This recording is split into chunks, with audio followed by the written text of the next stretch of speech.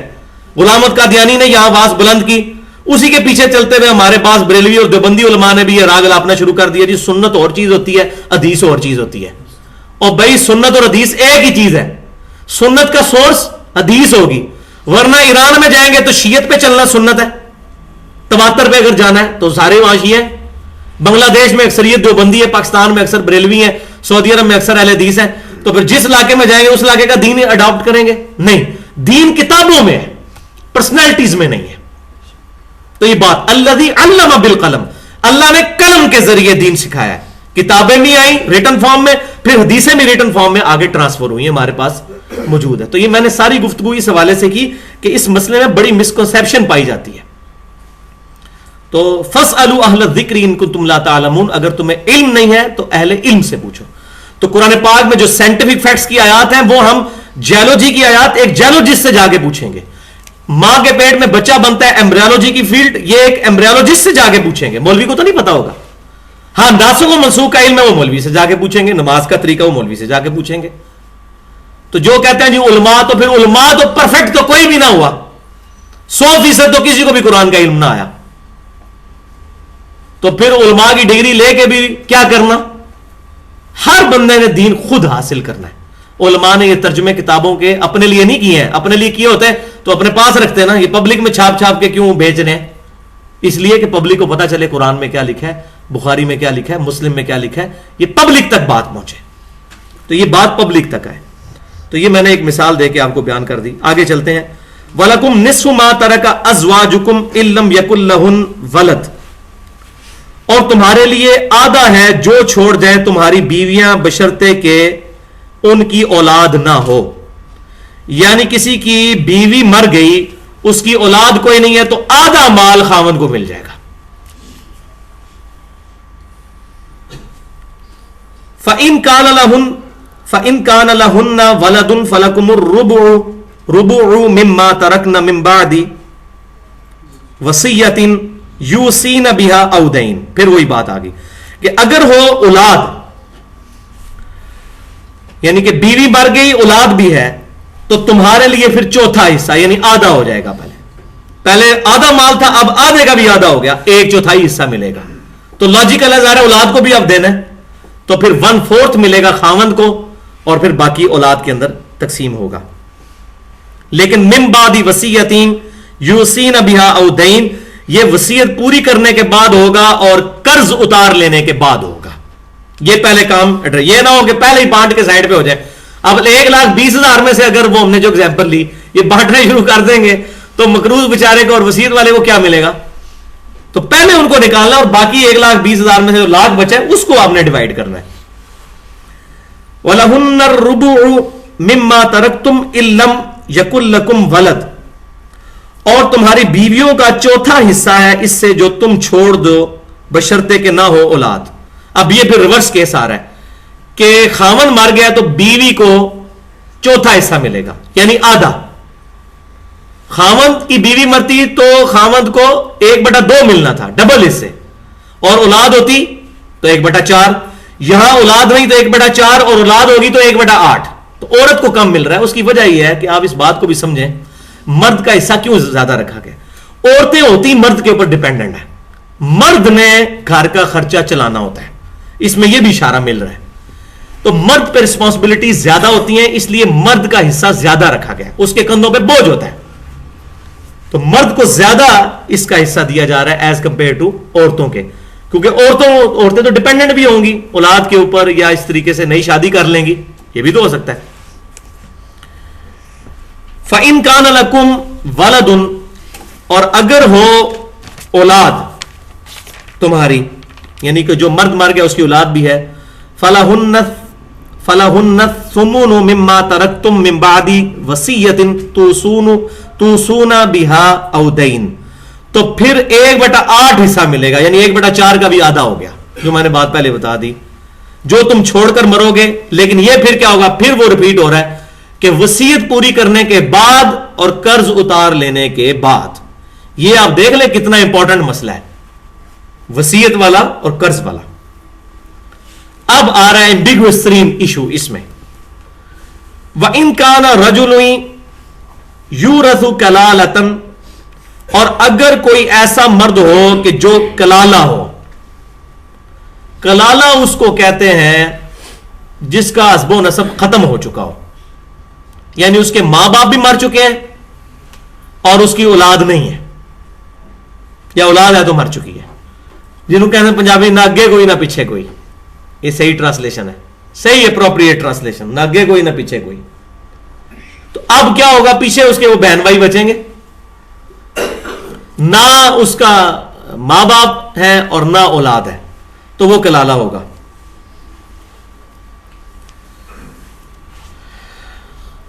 اس طریقے سے اس کی بیوی بھی کوئی نہیں ہے, تو اس کو ہم کہیں گے کلالہ. تو اب اس کا کوئی وارث, ڈائریکٹ وارث کوئی نہیں ہے. 3 ہی بڑے وارث ہیں نا, پہلے میں نے بتایا تھا ماں باپ, اس کے بعد زوج, اور اس کے بعد اولاد. اب پیچھے پاس جائیں گے بہن بھائی, تو اب بہن بھائی کو ملے گا ایسا. ظاہر ہے کہ اس کے بعد قریب ترین رشتہ دار بہن بھائی ہیں. اس سے میں یہ بھی پتا چلتا جا رہا ہے کہ سب سے قریب رشتہ کون سا ہے قرآن کی تھیم میں. سب سے قریب ہے ماں باپ, اس کے بعد بیوی, پھر بچے, اور پھر باقی بہن بھائی.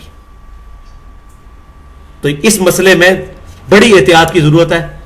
بعض لوگ بیویوں کے پیچھے چل کے ماں باپ کی گستاخی کر دیتے ہیں, اور بعض اوقات بہنوں کے پیچھے لگ کے نندیں جو ہے نا یہ بیڑا گرک کر دیتی ہیں, بھابھیوں کے گھر اجاڑ دیتی ہیں. تو نند کو اب یہ سمجھ لینا چاہیے کہ جب میرے بھائی کی شادی ہو گئی تو اب اس عورت کا زیادہ حق ہے میرے بھائی پر میری نسبت.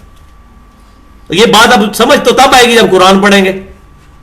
تو قرآن تو پڑھنا کوئی نہیں, ہم نے اتنا ٹائم ہی نہیں ہمارے پاس, یہ تو فارغ لوگوں کا کام ہے. اور اکثر میں وہ لوگوں کہتا ہوں وہ جی مصروف تھے, میں نے کہا یار واقعی یہ تو فارغ لوگوں کا کام ہے قرآن پڑھنا. ٹھیک ہے, نعوذ باللہ من ذالک. تو اللہ تعالیٰ فرما رہا ہے کہ اگر کوئی کلالہ ہے, او امرأۃ ولہ اخ, اور وہ مرد ہو یا عورت اور اس کا ہے کوئی بھائی, او اخت, یا اس کی ہے کوئی بہن, فلکل واحد منہما السدس, تو اب بہن بھائی میں سے ہر ایک کو 1/6 حصہ ملے گا. 1/6, 3 بہنیں ہیں, 1/6 پوری رقم کا. تو اس طریقے سے بھائیت تو اس کو بھی.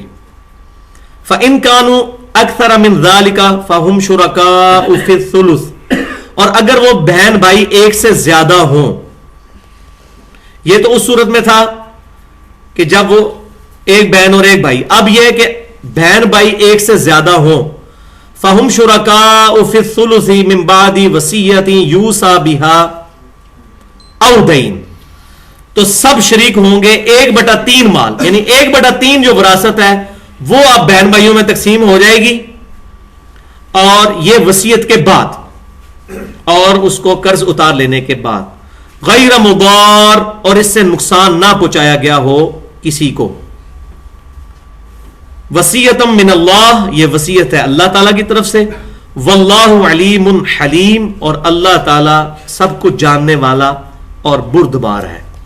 اب یہاں ایک ایمبیگوٹی آ گئی کہ کلالہ میں 1/6 تو مل گیا, تو باقی مال کدھر جائے گا؟ یہ سوال نہیں ہمارے ذہن میں آیا. ماں باپ بھی کوئی نہیں, بیوی بھی کوئی نہیں, اولاد بھی کوئی نہیں. اسی مسئلے کی وجہ سے صحیح بخاری اور مسلم کی متفق علیہ حدیث ہے کہ حضرت عمر کہا کرتے تھے کہ کاش نبی صلی اللہ علیہ وسلم سے میں نے اس مسئلے کی ایکسپلینیشن مزید پوچھ لی ہوتی. کچھ چیزیں تو اس سورت کی آخری آیت کے اندر ریپیٹ ہو جائیں گی, کچھ جو چیزیں رہ گئی تھی اس کے بعد بھی کچھ چیز, اب وہ آخری آیت یہاں پڑھنا ضروری ہے. اور میں نے پہلے بھی بتایا تھا کہ سورت کا ایک مرکزی ٹاپک ہوتا ہے اور امپورٹنٹ ترین ٹاپک کو پھر سورت کنکلوڈ کرنے سے پہلے دوبارہ ایڈریس کیا جاتا ہے. جیسے سورہ آل عمران میں غزوہ احد تھا نا, غزوہ احد کا بیان ختم ہوا, اس کے بعد باقی ساری چیزیں ہوئی, پھر آخری آیات آئی ہیں کہ اللہ تعالیٰ کے لیے سرحدوں کی حفاظت کرو. تو یہاں بھی اس کا مرکزی ترین ٹاپک سورۃ النساء, بہت لمبی سورت ہے, تو اس کی آخری آیت نکال لیں سورۃ النساء کی. وہاں کلالہ کا مسئلہ دوبارہ آئے گا جب لوگوں نے سوال پوچھا. تو یہ چھٹے سپارے کے اندر آتی ہے 107 نمبر صفحہ, یہ بلو والے قرآن میں سورۃ المائدہ جہاں سے شروع ہوتی ہے سورۃ النساء کی آخری آیت. یستفتونک, مل گئی ہے جی. اے نبی صلی اللہ علیہ وسلم آپ سے یہ فتویٰ مانگ رہے ہیں. فتویٰ مانگ رہے ہیں کس کے بارے میں؟ کلالہ کے بارے میں پوچھ رہے تھے. قل اللہ یفتیکم, تو اے محبوب صلی اللہ علیہ وسلم آپ فرما دیجئے اللہ تمہیں فتویٰ دیتا ہے. کیا فتویٰ دیتا ہے؟ فی الکلالہ, کلالہ کے مسئلے میں. یہ کلالہ والا مسئلہ جو ہے نا تھوڑا ٹیڑھا ہے. کلالہ کون؟ جس کی نہ کوئی بیوی, یا بیوی ہے تو خاوند کوئی نہیں ہے اس کا, سب کوئی مر چکے, اس کے صرف بہن بھائی ہیں, نہ اوپر کوئی نہ نیچے کوئی. ان امرؤ ہلک لیس لہ ولد ولہ اخت فلہا نصف ما ترک, اگر کوئی ایسا آدمی فوت ہو جائے نہ ہو جس کی کوئی اولاد اور اس کی ہو ایک بہن, تو بہن کو آدھا حصہ مل جائے گا, آدھا حصہ بہن کو مل جائے گا. وَهُوَ يَرِثُهَا إِن لَمْ يَكُنْ لَهَا وَلَدٌ, اور وہ وارث ہوگا اپنی بہن کا اگر نہ ہو اس بہن کا کوئی اور اولاد وغیرہ نہ ہو. بہن مر جائے گی تو وہ مکمل وارث ہو جائے گا بھائی, اور جب بھائی مرے گا تو بہن کو آدھا حصہ ملے گا. پھر وہی والی ایکویشن چل رہی ہے, مین تھیم وہی پیچھے چل رہی ہے کہ مرد کو پورا اور عورت کو آدھا, یا مرد کو ڈبل اور اس کو سنگل. فَإِنْ كَانَتْ اثْنَتَيْنِ فَلَهُمَا الثُّلُثَانِ مِمَّا تَرَكَ, اور اگر دو بہنیں ہوں تو ان دونوں کو 2/3 میں سے ملے گا جو اس نے چھوڑا. دو بہنیں ہیں تو 2/3 مال تقسیم ہو. ایک بہن ہے تو آدھا حصہ مل جائے گا اس بہن کو, اور اگر دو بہنیں ہیں تو 2/3 حصہ دو بہنوں میں تقسیم ہو جائے گا برابر برابر. وَإِنْ كَانُوا إِخْوَةً رِجَالًا وَنِسَاءً, اور اگر وارث ہوں بہن بھائی مرد بھی اور عورتیں بھی,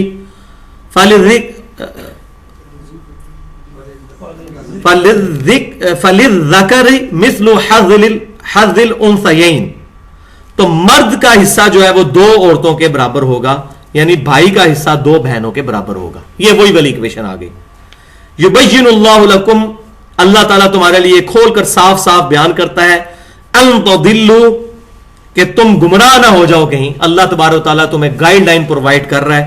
واللہ بکل شیء علیم, اور اللہ تعالیٰ ہر چیز کو خوب جاننے والا ہے. تو اس میں یہ چیز کنکلوڈ ہوگی, لیکن اس میں وہ پھر ایک ایمبیگوٹی رہ گئی, اس پہ بہت علماء نے کتابیں لکھی ہیں, اور اس میں آپ مختلف اسکالرس کو آپ پڑھ سکتے ہیں. تو اس میں اپروپریٹ رائے کچھ لوگوں کے نزدیک یہ بنی ہے کہ جو باقی مال ہے وہ بیت المال میں جمع کروایا جائے, اور باقی جو ہے وہ رفع عامہ کے کاموں میں لگا دیا جائے. تو اس کے بارے میں مختلف آراء ملتی ہیں. اس میں جو رائے, چونکہ اب مسئلہ جو ہوگا اجتہاد کا ہو جائے گا, اور اجتہاد جب کتاب و سنت اجماع میں کوئی بات نہ ملے تو اجتہاد کرنا جائز ہے. اور اجتہاد میں کوئی اختلاف ہو تو ایک کا اختلاف دوسرے کے لیے کوئی مضر نہیں ہوگا. ہر بندے کو اختیار ہے کہ اس مسئلے میں وہ اجتہاد کر سکتا ہے. تو فقہاء کرام کی اس میں مختلف رائے ہیں, اس میں جھگڑا کرنے کی ضرورت نہیں. یہ رکوع مکمل ہم کر لیتے ہیں. تلک حدود اللہ, یہ ہے اللہ تعالیٰ کی حدود مقرر کی ہوئی. کس کی؟ اللہ تعالیٰ کی. بتایا جا رہا ہے کہ ہوش مند بن جاؤ, یہ آگ والا جو چکر ہمارے معاشرے میں چل رہا ہے یہ کوئی نہیں, یہ اللہ کی حدیں ہیں. کوئی شخص اپنا خونی رشتہ ختم نہیں کر سکتا. کوئی باپ نہیں کہہ سکتا میں اپنی اولاد کو آگ کرتا ہوں. لازمی طور پر تقسیم ہوگا, یہ جو اخباروں میں اور ٹی وی پہ چل رہا ہوتا ہے میں فلاں سے بری ہوتا ہوں اور اپنی دولت ساری جائیداد سے آگ کرتا ہوں، اس کی کوئی شرعی حیثیت نہیں ہے. ٹھیک ہے جی. وَمَن يُطِعِ اللَّهَ وَرَسُولَهُ، اور جو کوئی اطاعت کرے گا اللہ کی اور اس کے رسول کی، يُدْخِلْهُ جَنَّاتٍ تَجْرِي مِن تَحْتِهَا الْأَنْهَارُ، تو اللہ تعالیٰ اس کو داخل کرے گا ایسی جنتوں میں جس کے نیچے نہریں بہتی ہیں. تو یہ جنت میں جانا کوئی سوکھا کام نہیں ہے. یہ جو اطاعت کرے گا اللہ اور اس کے رسول کی، چوپڑیاں نہ دو نہیں کہ دنیا میں بھی مزے اڑائیں، دنیا میں اپنی مرضی کی زندگی گزاریں اور آخرت میں کہہ دیں گے جی آخرت میں بھی ہمیں جو ہے وہ موجے لگ جائیں. تو یہ دنیا میں تو فراڈ شاید چل جائے، دنیا میں بھی نہیں چلتا. اب دنیا بڑی سیانی ہو گئی ہے، اللہ تعالیٰ کی بارگاہ میں تو کوئی ایسا مسئلہ نہیں ہو سکتا. تو جو اللہ اس کے رسول، سیدھا سیدھا فتویٰ ہے، دو ٹوک بات ہے جی. جو اللہ اور اس کے رسول کی اطاعت کرے گا، دو ہی چیزیں کیٹیگوریکل، ایبسولوٹ، اطیع اللہ و اطیع الرسول. اسی میں اجماع بھی داخل ہے، اسی میں اجتہاد بھی داخل ہے. ایبسولوٹ چیزیں دو ہیں، کتاب اللہ اور سنت، اور ڈرائیوڈ چیزیں دو ہیں، پھر اجماع اور اجتہاد. خالدین فیہا، وہ اس میں ہمیشہ رہیں گے. وذالک الفوز العظیم، اور یہ ہے سب سے بڑی کامیابی. دنیا میں کوئی بہت بڑی پوسٹ حاصل کر لینا بہت بڑی کامیابی نہیں، وہ تو ایک نہ ایک دن ختم ہونی ہے. اور ہمارے ماشاءاللہ ملک کے اندر تو ہمارے سامنے بڑی مثالیں موجود ہیں کہ بڑے بڑے عزت داروں کی مٹی پلید ہوئی ہے، بڑی بڑی اونچی پوسٹوں سے اتنے ذلیل ہو کے وہ نکلے ہیں، پھر اس پوسٹ پہ رہتے ہوئے بھی مر مر کے زندگی گزاری. یہ بڑے بڑے جو حکمران ہوتے ہیں، سیاستدان، آگے پیچھے باڈی گارڈ، آزادانہ بیچارے گھوم بھی نہیں سکتے. ہم تو جناب ہوٹل پہ بیٹھ کے چائے بھی پی لیتے ہیں، جس ہوٹل پہ چاہتے ہیں روٹی بھی کھا لیتے ہیں، پارک میں جا کے بیٹھ کے جہاں مرضی پھرے، موٹر سائیکل پہ، پیدل، کوئی ڈرے. یہ بیچارے تو پھر نہیں سکتے. تو دنیا کے اندر بھی ان کو تکلیف کاٹنی پڑ رہی ہے، تو آخرت کی بھی تکلیف باقی ہے. تو اللہ تعالیٰ فرما رہا ہے یہ بڑی کامیابی ہے، کوئی آخرت کی کامیابی حاصل کر لے. اور اب سائملٹینیس کنٹراسٹ آ رہا ہے. یہ تو تھا کہ جو لوگ فرما برداری کریں گے. تو قرآن کی یہ عادت ہے، قرآن کا یہ اسلوب ہے کہ دوسری تصویر کا رخ بھی دکھایا جاتا ہے. وَمَن يَعْصِ اللَّهَ وَرَسُولَهُ، اب جو کوئی نافرمانی کرے گا اللہ اور اس کے رسول کی، وَيَتَعَدَّ حُدُودَهُ، اور اللہ کی حدوں کو وہ توڑ دے گا، اس سے تجاوز کر جائے گا، اپنی مرضی کرنی شروع کر دے گا. يُدْخِلْهُ نَارًا خَالِدًا فِيهَا، تو اللہ تعالیٰ اس کو آگ میں داخل کرے گا، وہ اس میں ہمیشہ رہے گا. سیدھی سیدھی بھائی جی بات ہے، 2 + 2 = 4. یہ بولین الجبر ہے، یا 0 ہے یا 1 ہے، تیسری بات کوئی نہیں ہے. ٹھیک ہے، یا تو یہ ٹوٹل پیکج لینا ہے، اطیع اللہ اطیع رسول. یا ایھا الذین آمنوا ادخلوا فی السلم کافہ، اے ایمان والو پورے اسلام میں داخل ہو جاؤ، آدھے تتر آدھے بٹیر نہیں. تو یہ ٹوٹل پیکج ہے جس نے لینا ہے. لے گا تو وہ ادھر آگے انعام، اور جو نہیں لے گا اس کا انجام آپ کے سامنے یہ دیکھ لیں گے. میں اپنی طرف سے کوئی فتویٰ نہیں لگا رہا، اللہ تبارک تعالیٰ کھول کے اپنی آیات. وَلَهُ عَذَابٌ مُّهِينٌ، اب دیکھیں یہاں بھی بات صحیح تسلی کروائی ہے، رجایا اللہ تعالیٰ نے. اتنا بھی کافی تھا کہ وہ رہے گا آگ میں، لیکن فرمایا وَلَهُ عَذَابٌ مُّهِينٌ، اس کو ہوگا ذلیل کر دینے والا عذاب. کہ صحیح جس کو کہتے ہیں نا انتقامی قسم کی جملہ، یہ وہ بولا ہے. لیکن یہ جملے 1400 سال پہلے نازل ہوئے، نہ ہمارے ماں باپ نے پڑھے نہ ان کے ماں باپ نے پڑھے. یہ قرآن پاک صرف اس لیے ہے کہ کو مر جائے تو اس کو پڑھ کے بخش دیا جائے، ثابت ہو یا نہ ہو اس سے کوئی غرض نہیں ہے. جو مر گیا اس کے لیے دعا کی جا سکتی ہے. باقی یہ ہے کہ 300 روپے کا آپ ایک قرآن پڑھوا لیں، 600 روپے کے 500 روپے کے 2 پڑھ دیں گے، اور یہ سارا کے سارا سلسلہ چل رہا ہے. ہم اس معاشرے میں دیکھ رہے ہیں قرآن پاک کی بس اب اتنی عزت رہ گئی ہے. لیکن اللہ تبارک و تعالیٰ کے محبوب سید الاولین والآخرین، شفیع المذنبین، رحمت للعالمین، سیدنا و مولانا امام اعظم محمد رسول اللہ صلی اللہ علیہ وسلم کی حدیث ہے، صحیح مسلم کتاب الطہارہ انٹرنیشنل نمبرنگ کے مطابق 534 نمبر حدیث ہے. آپ صلی اللہ علیہ وسلم نے فرمایا القرآن حجت لک او علیک، قرآن یا تیرے حق میں دلیل ہے یا تیرے خلاف دلیل ہے. اللہ خیر صلی اللہ. اگر تو قرآن کے مطابق چل رہا ہے تو قرآن سفارشی ہوگا قیامت والے دن. مسلم امام احمد میں حدیث ہے قرآن سفارش کرے گا. اور اگر قرآن کے خلاف چلیں گے تو بخاری اور مسلم کی متفق علیہ حدیث ہے. آپ صلی اللہ علیہ وسلم فرماتے ہیں جب میں آخری دفعہ دوزخ کی طرف جاؤں گا اپنے امتیوں کو نکالنے کے لیے تو فرشتہ کہے گا بس یا رسول اللہ، اب صرف وہ لوگ ہیں دوزخ میں جن کو قرآن نے روک لیا. قرآن نے جن کو روک لیا. اور وہ کون لوگ ہیں؟ ان اللہ لا یغفر ان یشرک بہ وَيَغْفِرُ مَا دُونَ ذَلِكَ لِمَن يَشَاءُ. اللہ تعالیٰ اس گناہ کو کبھی معاف نہیں کرے گا کہ کوئی شخص شرک کے ساتھ اس دنیا سے گیا. دنیا میں معاف کر دے گا، یہ آخرت کی بات ہوگی. اس کے علاوہ ہر گناہ معاف کر دے گا اگر چاہے گا. اور میں سمجھتا ہوں اس سے بڑا شرک بھی کوئی نہیں ہے کہ قرآن پاک کو پس پش ڈال دیا جائے. اللہ تبارک تعالیٰ ہمیں اس کتاب کے ساتھ اپنا تعلق مضبوط کرنے کی توفیق عطا فرمائے، اس قرآن کو ہمارے حق میں حجت فرمائے. اور اس پہ میں نے اپنی زندگی کا نچوڑ ایک لیکچر دیا ہے، دعوت قرآن، 2 گھنٹے کا، 50 آیات سے پوری قرآن کی دعوت کا خلاصہ. وہ آپ یوٹیوب پہ سنیں. 720085 720085 چینل کا ایڈریس ہے. یوٹیوب پہ آپ لکھیں 720085، گوگل میں بھی لکھیں یوٹیوب چینل ایڈریس 720085. تو وہ لیکچر پہلے نمبر پہ ہم نے رکھا ہے، دعوت قرآن. وہ یوم عرفہ والے دن میں نے اسی سال 1432 ہجری میں دیا ہے. سبحانک اللہم و بحمدک، اشہد ان لا الہ الا انت، استغفرک و اتوب الیک، وما علینا الا البلاغ المبین. اللہ تعالیٰ سے دعا ہے جو حق بات میں نے کہی ہمارے دلوں میں راسخ فرمائے، اور جو کوئی غلط بات نکل گئی ہمارے دلوں سے محو کر دے اور ہمیں معاف فرمائے. ہمیں کتاب و سنت کی تعلیمات پر عمل کرنے کی توفیق عطا فرمائے. محفل سے اٹھنے کی یہ دعا ہے. سبحانک اللہم و بحمدک، اشہد ان لا الہ الا انت، استغفرک و اتوب الیک. پچھلی دفعہ ہم نے 2 آیات کے اندر وراثت کے سب احکامات کو سمجھا تھا، اور اس میں جو مین 3 ٹرمنالوجیز تھیں اس کو میں نے ڈیٹیل کے ساتھ ایڈریس کر کے اس کی مثالیں بھی بیان کی تھیں. پہلی چیز ہبہ کرنا، کوئی شخص اپنی زندگی میں اپنے مال میں سے کسی کو کوئی چیز تحفہ کر دے. دوسری ٹرمنالوجی تھی وصیت کرنا، کہ کوئی شخص یہ کہے کہ میرے مرنے کے بعد میری دولت میں سے فلاں کو اتنا دے دیا جائے. اور تیسری چیز وراثت، جس کا یہاں پر ذکر آیا تھا 2 آیات کے اندر. اور میں نے بتایا تھا کہ 2 آیات کے اندر اللہ تبارک و تعالیٰ نے وراثت کے احکامات کو اس قدر کمپریہنسو، جامع انداز سے کنکلوڈ کیا ہے کہ کتابوں کی کتابیں لکھی گئی ہیں وراثت کے قوانین کے اوپر. کتاب الفرائض نام کے پورے مستقل باب ہیں ہماری احادیث کی کتابوں کے اندر، وہ اسی سے اخذ کی گئی ہیں ساری چیزیں.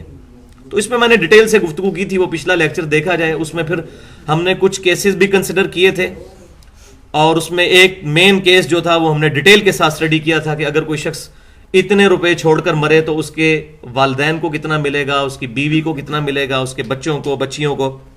وہ ڈیٹیل کے ساتھ میں نے بیان کیا تھا. تو کچھ چیزیں اس میں ایڈریس تو کی تھیں، لیکن کچھ وضاحتیں اس میں ضروری ہیں جو پچھلی دفعہ جو کہ ٹائم مکمل ہو گیا تھا، 1 گھنٹے کا لیکچر ہوتا ہے تقریباً.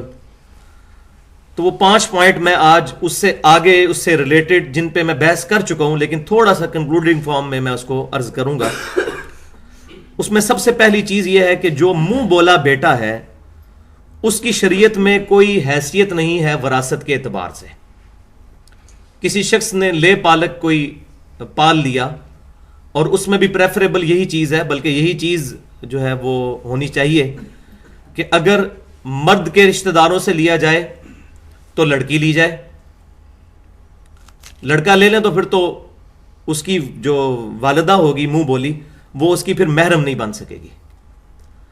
تو اگر مرد کے رشتہ داروں میں سے لیا جائے تو پھر لڑکی لی جائے، اور عورت کے رشتہ داروں میں سے لی جائے تو پھر لڑکی نہیں لڑکا لیا جائے، ورنہ وہ جو اس کا منہ بولا باپ ہے اس کا محرم نہیں بن سکے گا.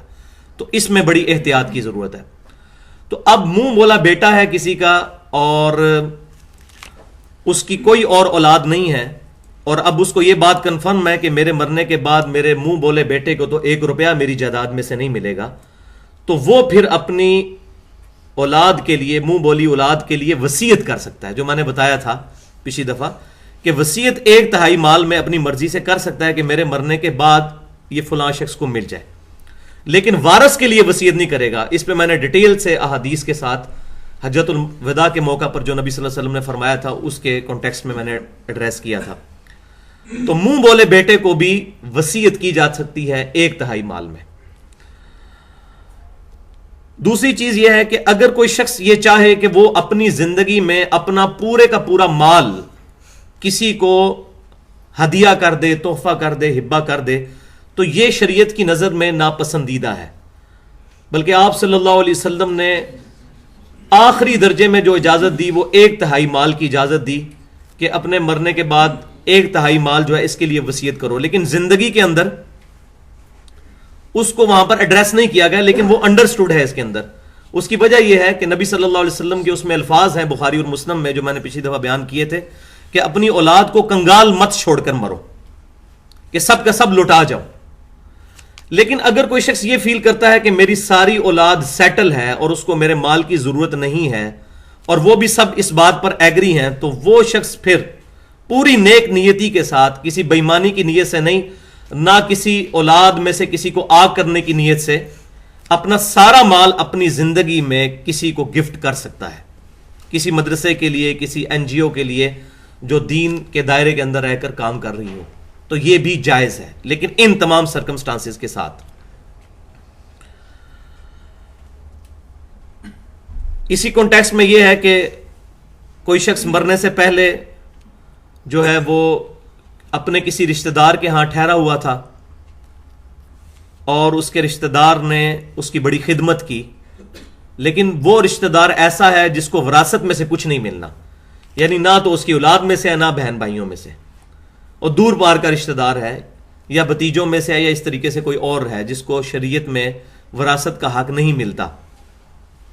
تو اب اس کے لیے بھی وصیت کی جا سکتی. یہ پوائنٹ نمبر 3 تھا کہ کسی شخص نے خدمت کی. اسی طریقے سے بعض اوقات رشتہ دار نہیں بھی ہوتے، کوئی محلے دار ہے، کسی عورت نے 8-10 سال کسی کی خدمت کی، کسی بوڑھی عورت کی، اور اب وہ یہ چاہتی ہے کہ میرے مرنے کے بعد اس کو میرے مال میں سے کچھ حصہ مل جائے، تو اس کے لیے وہ وصیت کر سکتی ہے، لیکن 1/3 مال میں.